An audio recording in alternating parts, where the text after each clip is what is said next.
When people think about intelligence, many times they think of how high of an SAT score did their child get? How do they do in school? Do they get all A's and B's? Are they in honors classes? Are they in AP classes?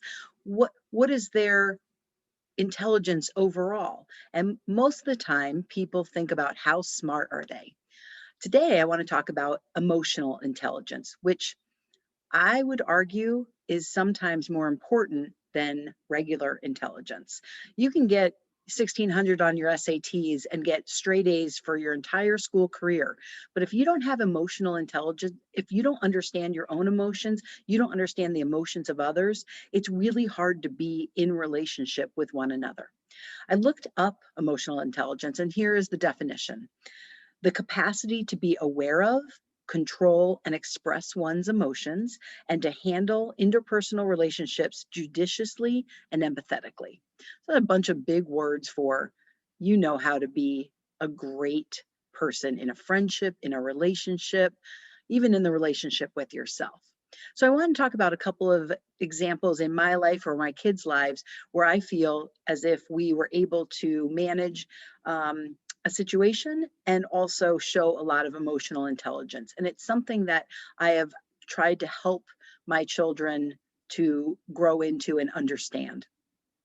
The first time I remember thinking my younger son had a high level of emotional intelligence was when he was in grade school and he had this new group of friends, and he had just gotten a phone, and this group of friends just blew up his phone nonstop. I mean, calling over and over, texting over and over. One time we were at a barbecue and this one girl texted him like, Nick, are you getting my phone calls? Nick, you have to call me. And I was actually holding Nick's phone. And so I text her back and I said, hi, oh my goodness, this is Nick's mom. I'm seeing your messages. Sounds like there's an emergency. Is everything okay? Can I help you with something?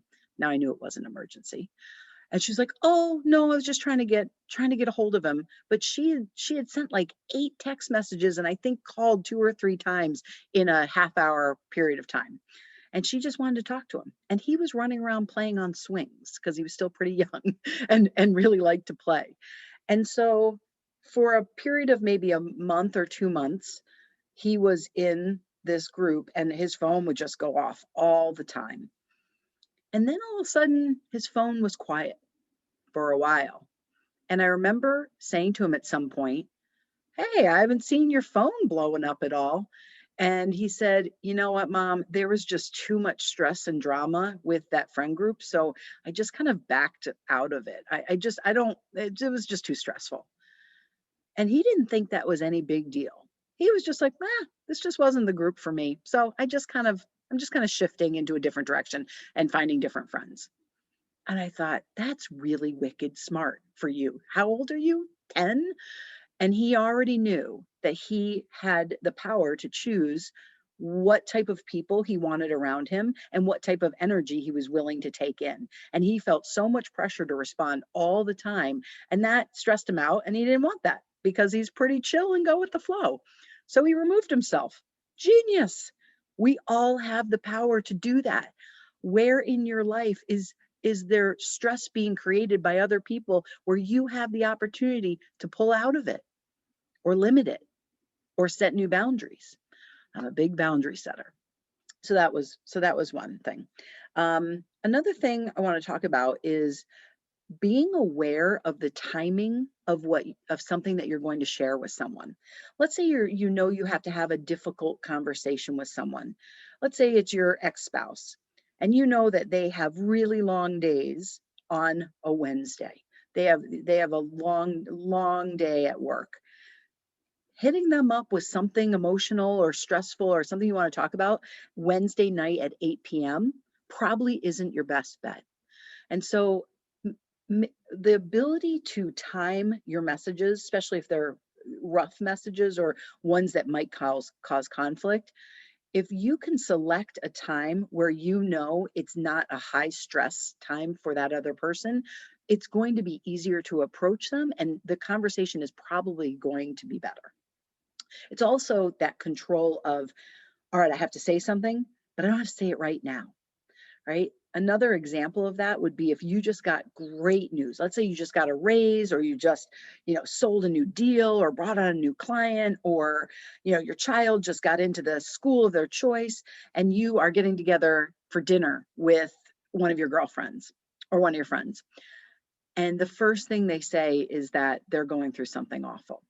Someone's sick, they're having struggles they just lost their job, they're going through a really difficult time. It is okay to take a pause on sharing your good news, because maybe it's just not the right time. Maybe that's going to add to that other person's stress. And so I always think, is this an appropriate time to share good news? And so being able to filter out those situations as to when to share and when to maybe wait a little bit, I think shows a high level of emotional intelligence. Another thing is knowing when you need to apologize. I'm a big, firm believer that if you have hurt someone in any way, shape, or form, or you don't feel good about your actions, that you go straight to that source as quickly as possible, and you apologize. You can't control what that person says back to you or how they respond back, but at least my counselor Shelley said, it's your side of the beach, right? There's their side of the beach and your side of the beach. And sometimes their side of the beach is all messed up, right? And so if you're having conflict and you take a look at your side of the beach and say, I honestly didn't do anything wrong. Like this, I know myself well enough. I didn't intentionally hurt someone. I was honest about what my boundaries were. I was honest about this. Then that's more of a them problem, to be honest. But if you look at your side of the beach and you're like, ooh, I kind of yelled about that, or I shouldn't have done that, or I messed up there, then go directly to the person and apologize. When my kids it's probably 6 or 7 years ago, so they were 10, 11, 11, 12, I lost my marbles on them. They were in the dining room doing homework, and I had a super long day at the practice, like a double shift, tons of patients, which I love, but it also takes a lot of energy out of me to do that. And then I came home and I was cooking dinner for them, and I think I asked them to empty the dishwasher. And the noises that came out of the dining room were like, ah, like I'd asked them to like do the most horrible thing on the face of the planet. Oh, now we don't want. And I went off on them. I mean, diatribe. Do you know how hard I work? And I don't ask for much. And I've been working all day and coming home and trying to make you. And I it just went on a rant. That being said, they needed to just help me with the dishes. So I didn't appreciate their reaction when I didn't ask them to do that much. It was just, hey, could you help me with the dishes right now? And so, but I lost it.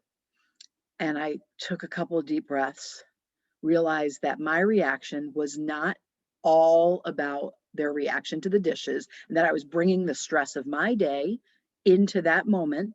And I was allowing it to take me to a level where I'm now screaming at my kids, which I didn't do often, but I will admit there certainly were times. And so I went into the dining room and I said, guys, I need to apologize. I'm really sorry.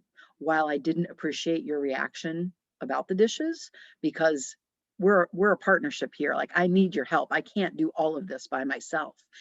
I and then I explained to them, I said, but I had a really stressful day and I'm tired, and my reaction was more than what you deserved. And so I want to apologize for it. And they accepted my apology. And it's little things like that. It's little things of being aware of, woo, that was not my best moment. And I need to say something about it. Another thing that one of my kids did, and I can't even remember if it was Nick or Chris, but if they were having a bad moment or they were upset about something, they would be like, I'm going to go up in my room. I need a little bit of time. So they honestly would kind of give themselves their own timeouts.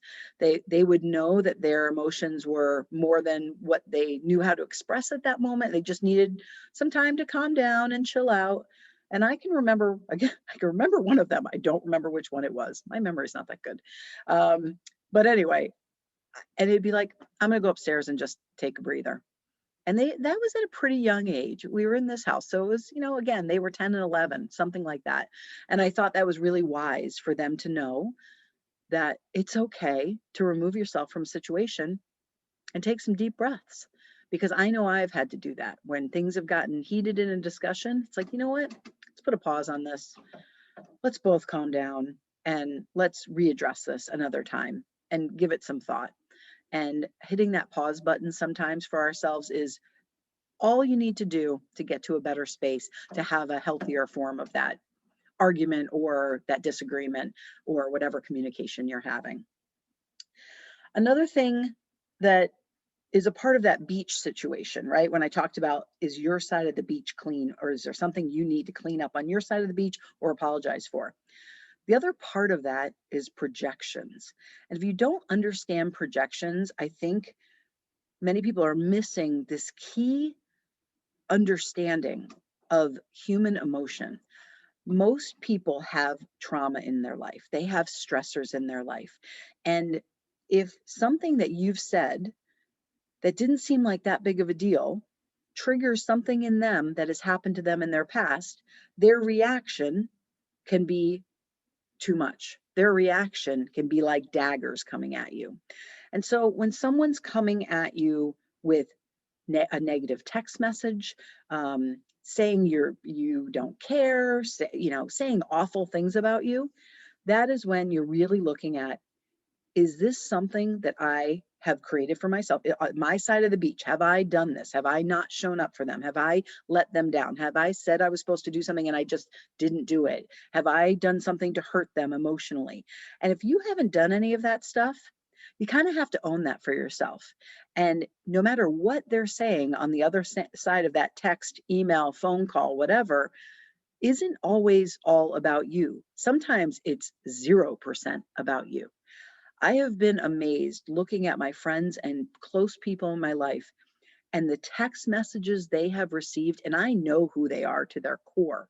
And the stuff is just, it's it's not reality. And it's coming from a different place. It's coming from that place of a projection of someone putting that emotion on you when that's not your emotion to own. And so the way I try to protect myself from that, I've had to go through a lot of this with running a large moms group. A lot of people know me from the large moms group, the branch that I run, but some people don't know me. And as I have continued to grow the group and set new guidelines for our mom forum groups, we're very firm in our boundaries, but they're well communicated and people know. I mean, you can find our guidelines and our rules right on our announcements, but people get mad if we won't allow them to post business posts or sometimes someone will take a picture of someone that cut them off with their license plate. And we don't allow posts like that. We don't allow posts of business business bashing posts where someone had a horrible experience at Kohl's or whatever. Sorry, Kohl's. It actually wasn't about Kohl's, but that was the first business that came to mind. And so our group is not set up like a Yelp, right? We don't have the ability to allow that business to see that post and then respond. And so there's a lot of these gray area guidelines that I've had to set, and people get really upset when I don't allow, or we add 6 admins, when we don't allow some of these posts. And at the end of the day, that's not an us issue. The guidelines that we set have created a moms group that is unbelievable. And these online mom forum groups we've been called better than Google because people come and ask questions there for actual live mom advice. And moms know everything. I mean, people ask a question and a half an hour later, there's 40 responses. And it's an incredible support system and awesome. But that wouldn't happen and that trust wouldn't be there if every other post was a business ad or a bad review of a business or a battle they're having with their neighbor. So we keep those things off.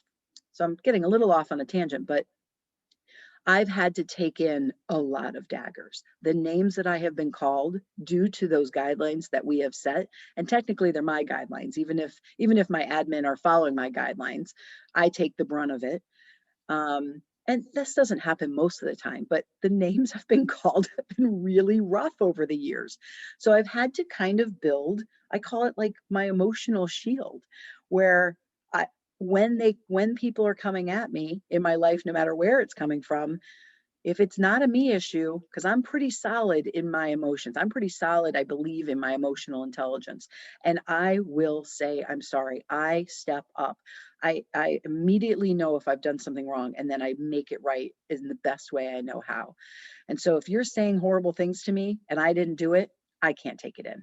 I cannot let it go into my heart. I cannot let it go into my mind. I can't let it go into my spirit and change my whole mood. And so I kind of emotionally hold up this shield. I don't actually have a shield, but I can visualize it. And I hold up that shield and those daggers come in and they just have to fall to the ground because it's not my stuff. It's their stuff. Um, and so not taking things personally is a big part of emotional intelligence. And it is the one part of emotional intelligence that has taken me the very longest to figure out. And I'm still not perfect. If I'm stressed or tired or and something comes in, I can't tell you that it doesn't still affect me, even if I know it's not a me issue. But it's hurtful, right? Because we're humans and we do have emotions. But the stronger you can get in not allowing other people and their issues to affect you, the healthier you're going to be. And life just makes a lot more sense when you realize that people have some, like I said, really deep hurts and really deep struggles and abandonment issues and money issues. And sometimes the reactions that you're going to get with people in your life have to do about those super deep hurts that they've gone through. And if you can have empathy for that, it makes the world an easier place to live in. If you get cut off and someone gives you the finger, instead of just getting angry and having some road rage and tracking them down, I don't know, I just look and be like, dude, that guy must be having a bad day. Or if someone, gives you some snide comment at the grocery store, instead of being like, what a bitch, be like, man, they must be really struggling. And if you can lend that empathy to almost anyone in your life, even the ones that you don't like all that much, or you have to be in relationship with them in some ways, but it's not the best relationship, and just think, man, for you to be sending all this stuff, you must really be struggling. So I'm going to close my eyes and give you some positive thoughts. I'm going to send positive thoughts. I'm going to lift you up in prayer or meditation and put some positive energy into your mindset for that person. Man, it takes a lot of,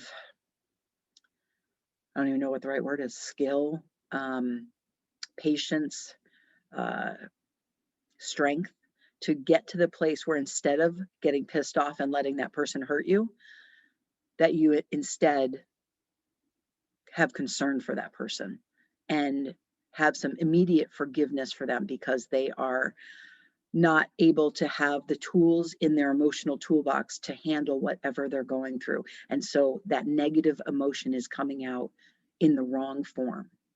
And if you can understand that, things become less painful. Relationships are less painful.